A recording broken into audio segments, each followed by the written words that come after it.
그러면 청소년기 부모의 역할은 무엇인지 함께 살펴보기 원합니다.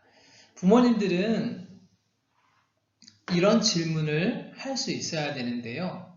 이 아이가 내 도움 없이 혼자 살아가도록 도우려면 어떻게 준비시켜야 할까라는 것이죠.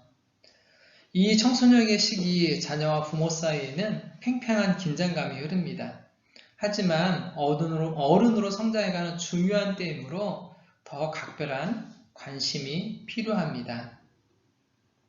큰아이가 방황할 때 양희은의 엄마가 딸에게 노래를 많이 불렀는데요. 이런 가사가 있죠.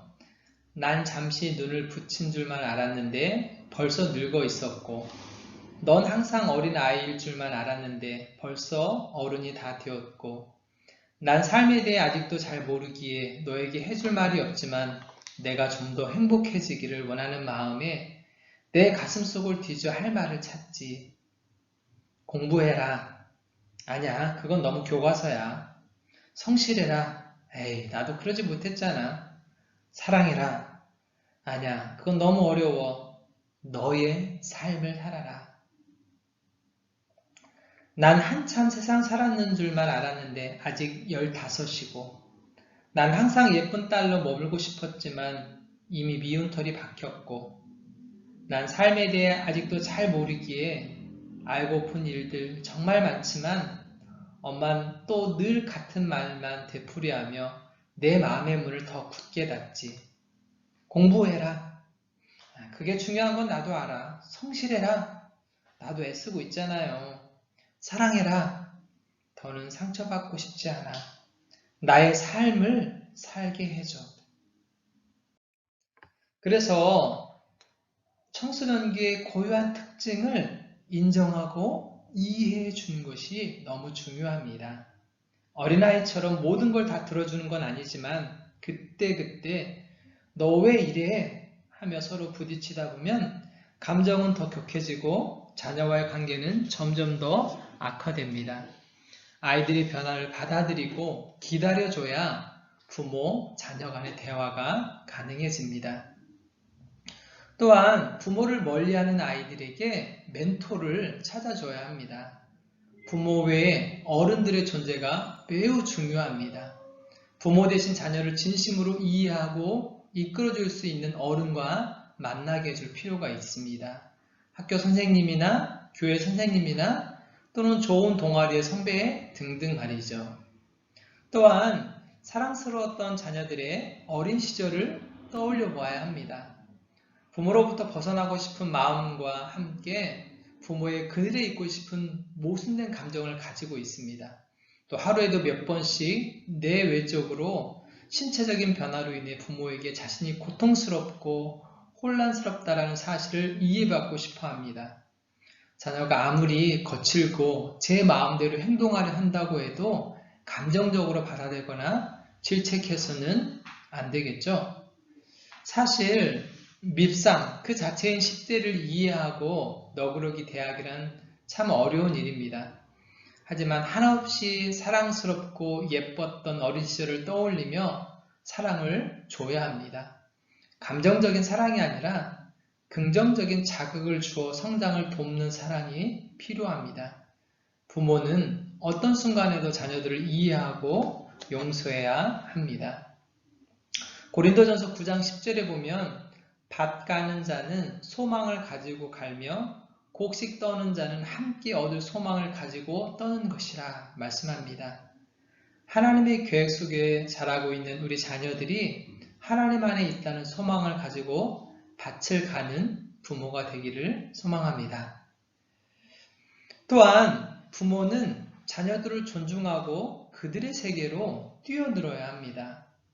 아들이 좋아하는 일에 관심을 갖고 그것을 존중해야 합니다. 설령 아무리 유치한 것이라도 말이죠. 게임이 레벨업 됐을 때 같이 축하해주기. 운동하고 근육을 보여줄 때 오 멋있네, 오 왕자 감탄해주기. 머리 모양에 신경 쓸 때 옆에서 도와주며 거울을 대어주기. 또는 옷을 사가져 왔을 때 그의 선택을 내 맘에는 안 들어도 칭찬해주고 예쁘다고 멋있다고 적극적으로 응원해 주는 것이죠. 자녀가 중요하다고 생각하는 문제는 같이 고민해주고 조언을 해주기보다 오히려 스스로 해결책을 찾아낼 수 있도록 도와주는 것이 좋은 방향입니다.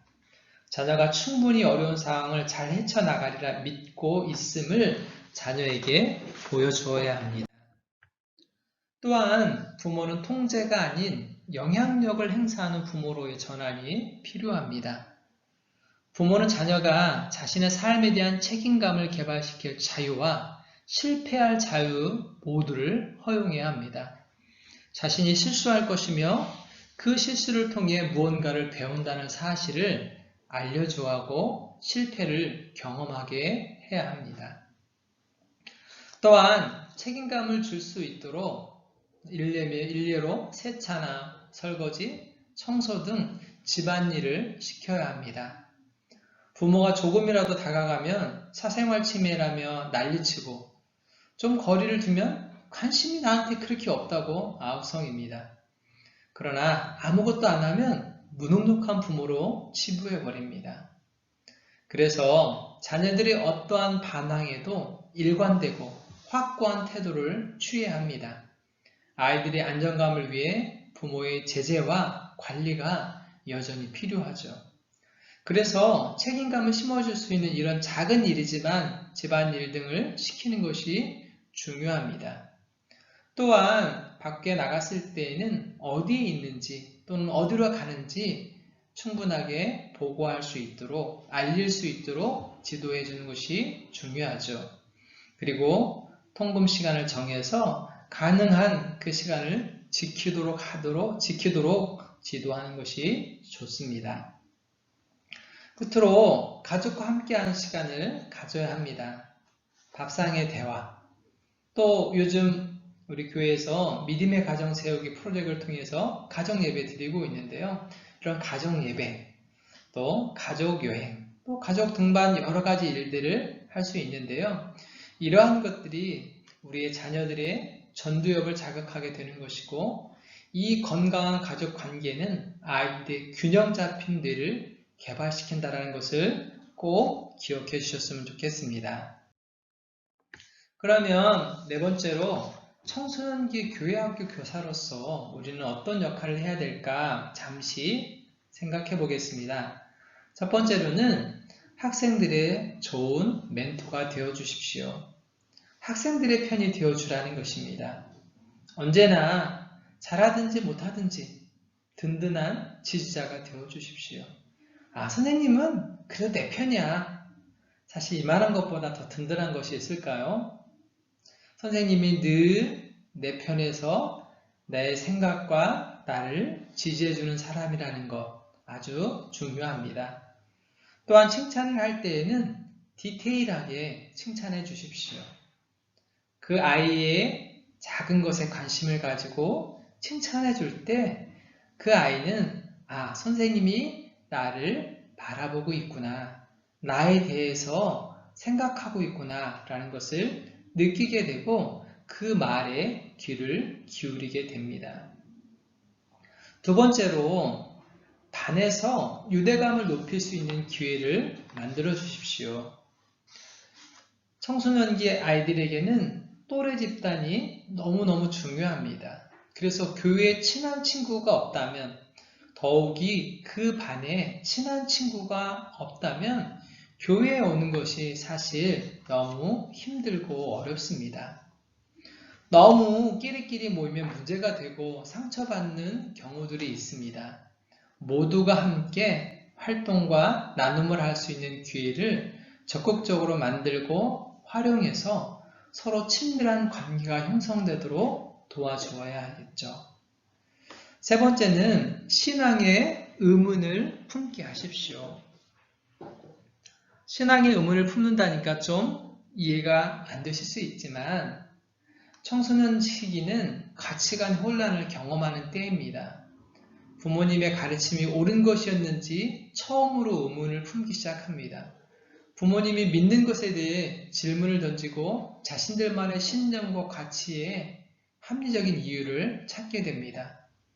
만일 어떤 신념을 자기 것으로 승화하지 못하면 나중에 그 신념을 버리거나 바리새인처럼 될 가능성이 높아집니다. 이 시기에는 좋은 중고등부 그룹과 지도자들이 그래서 중요합니다. 부모가 아닌 다른 사람들을 통해 그런 신앙적 의심과 질문을 해결할 수 있어야 하기 때문입니다. 성경의 수많은 사람들도 의심의 시간을 통과했습니다. 이들에게 스스로 생각하고 선택하고 도전하고 질문할 자유가 필요합니다. 그랬을 때 이 아이들은 진실한 믿음을 가진 생명력 있는 믿음을 가진 아이들로 성장하고 자라게 되죠. 이제 강의를 마무리하려고 합니다. 청소년기는 어른이 되는 발달 과정, 곧 어른이 되기 위한 훈련소입니다. 부모로부터 독립하고 벗어나려고 하는 것은 창조의 섭리입니다. 우리 아이들이 어떠한 성인, 어른으로 자라나면 좋은지 머리에 그림을 그리는 것이 중요하고 우리 아이들이 건강한 어른으로 성장하는 것에 초점을 맞추어야 합니다. 방황과 혼란, 반항과 도정으로 어우러진 청소년의 시기 또한 하나님이 만드신 섭리 가운데 있음을 생각할 때 우리 아이들을 이해하려고 하는 것이 아니라 사실 이해하는 것은 불가능하죠. 있는 그대로 받아들이고 건강한 성인으로 믿음의 다음 세대로 잘 설 수 있도록 좋은 부모, 멘토가 되시는 우리 선생님들이 다 되셨으면 좋겠습니다. 부족한 강의 함께 해주셔서 감사합니다. 감사합니다.